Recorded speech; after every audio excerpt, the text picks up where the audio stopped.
The following is a presentation of Muddy River Sports.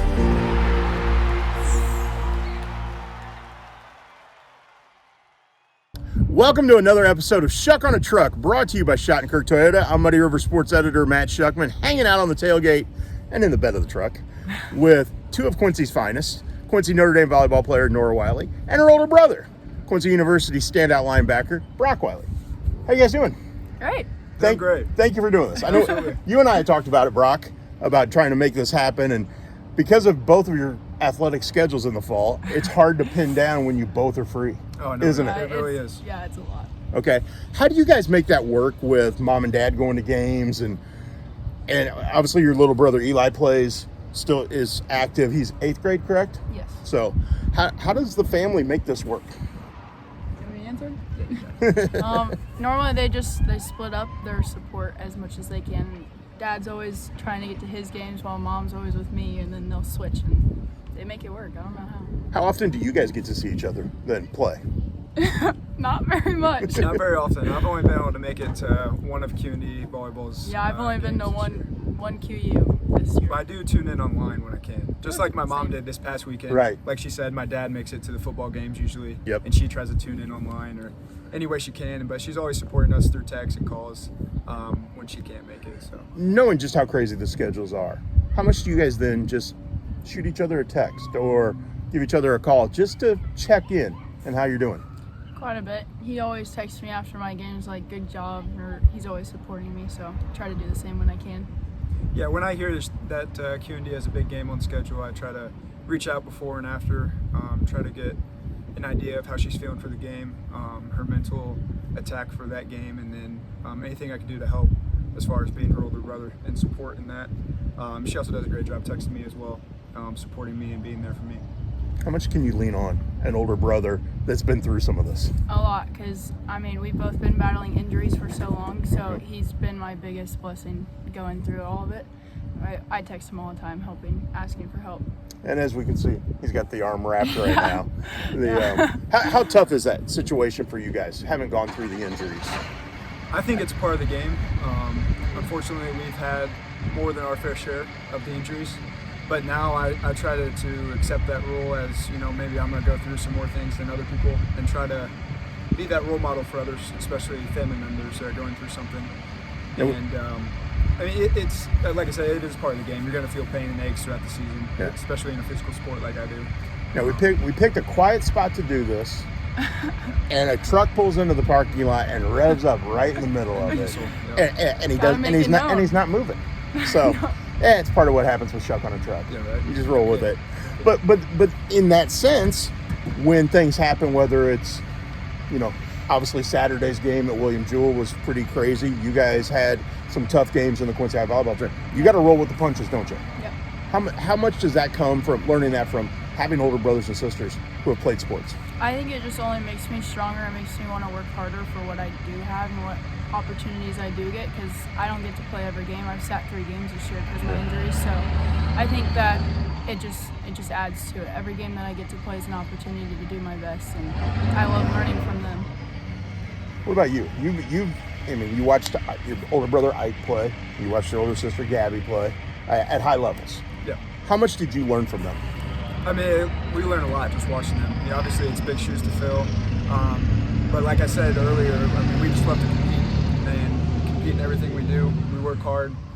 Gabby and Ike did a great job setting that standard for us. Mm-hmm. And then we're just trying to carry on our family name. It runs in our blood to compete, and we love doing what we do. Okay, Eli's still coming. Yeah. What would be the best advice you could give Eli as he gets ready to enter high school athletics next year? Well, definitely for high school football and all the other sports, I don't know what he's going to do in high school, but to take every day as an opportunity to perform his best, because you genuinely never know. Like, there's days it's easy, there's days it's hard, but every day that you show up, it's an opportunity. I'll tell him just to be himself. Obviously he can get too big in the head and think he has a certain standard to live up to, but he's going to be the biggest out of all of us, and I think he is blessed with athleticism as well. So it's a matter of what he wants to do with it now, and I hope this winter break I can get some hands-on interaction with him as far as introduce him to the weight room, kind of showing him the ropes as far as what high school football will look like, especially at QD. And I know Coach Cornell and other coaches and staff there, they're going to do a great job of getting him right for his freshman year. You're about to graduate from QD at the end of this year. You've graduated from QD. What has that meant to your family? Obviously, I played there as well, and Eli will be going there. What has the QD kind of family meant to you guys? It's been the biggest blessing for sure going through high school right there because, I mean, every day you feel support. You walk in the gym, you feel support. You walk out on the field, you feel supported, and it's just a blessing. What we really wanted to do for high school was a faith-based education, and we found that at QD coming from Hannibal, and we found so much love and support through the athletics and the academics there. The teachers are great, all the coaches are great, and they really support us in becoming young adults. Obviously, you and I have talked about this. I don't think you and I have ever talked about academics. How important are academics to you? Very, very important. It's my first focus before sports, and I've made that known to all my coaches. Everybody knows that about me. I put my academics first. I know that you do the same. Yeah. How smart is this guy? He makes me feel dumb, and I'm smart. It's funny talking to the QU coaches, and they'll bring up how smart he is and just the things, the way he analyzes things. Do you see that in him? Oh yeah. The way I noticed last time I watched him play, the way he gets down before we play, and my dad was like, he's not hurt, he's just thinking, and I was like, that's crazy. I don't understand. I'm glad you brought that up because I was going to ask him. I've taken pictures of you squatting there, between plays. You do it almost every play. I do. Okay, why? So it started out because I was in the way between our signal caller and the rest of our defense, so I wanted to squat down. Makes sense. And then I found it better to catch my breath and give my legs a break. And then Brock Inman started doing it as well. That's and right. I was like, you're taking my signature stance, man. And so now we all just kind of find it funny. And then now our corner, Kendrick Adamato, is doing it. Yep. And he's like, man, you can really catch your breath down here. It's just a new stance instead of standing and running and whatnot. And I do also think while I'm down there, it really clears my mind, puts me at a different perspective on the field. You guys have had success this year on the volleyball court. Obviously, you're hoping something big happens come this postseason. Yes. What's the advice you would give her and her teammates for when the postseason hits? Well, right now, I'd say one day at a time. I mean, every game's a new thing that you're going to learn about each other, about your coaches, about your teammates. And then, I mean, obviously with each game, the same thing. And then the playoffs, I mean, it's one day at a time as well. You know the other team has that same mindset, and now it's just who's willing to take the punches and be the last one standing. QU has a rivalry game this week at Truman State on Saturday. You've been through some rivalry matches this year. You got another one coming up with Quincy High a week from next week. Monday, Yeah. So what advice would you give him going into a rivalry game on Saturday? I would almost say the same thing. Take every snap as an opportunity to do what you know how to do because, I mean, you've been playing the game for so long, so you have a different level than everybody else, I think. So just take it as an opportunity. Coming from a family of athletes, who's the most competitive? I would say Brock. Really? Yeah. Do you mean on the athletic field? Or just in anything? Who's good? If you guys have a family get together and you're playing a game, I don't know. who's going to be the most competitive? My immediate thought was Gabby. Gabby, yeah. Okay. My immediate thought was Gabby. Yeah, I don't know. I would say Gabby's up there for sure. I think if we're playing a family game, it's Yeah. either Gabby or I Yeah, it's probably that Gabby. wants to win. Gabby's and will do serious. anything away. Well, she also did play at the highest level of volleyball, Division I at Louisville, and she had a pretty good career of her own. Okay, winning 2 ACC championships. Yeah, not bad. And her husband was a pretty good football player. Yep. So football's kind of in the blood in the whole family. It really is. So does that mean down the road, when thinking big, not right now, that you got to find a football player to marry?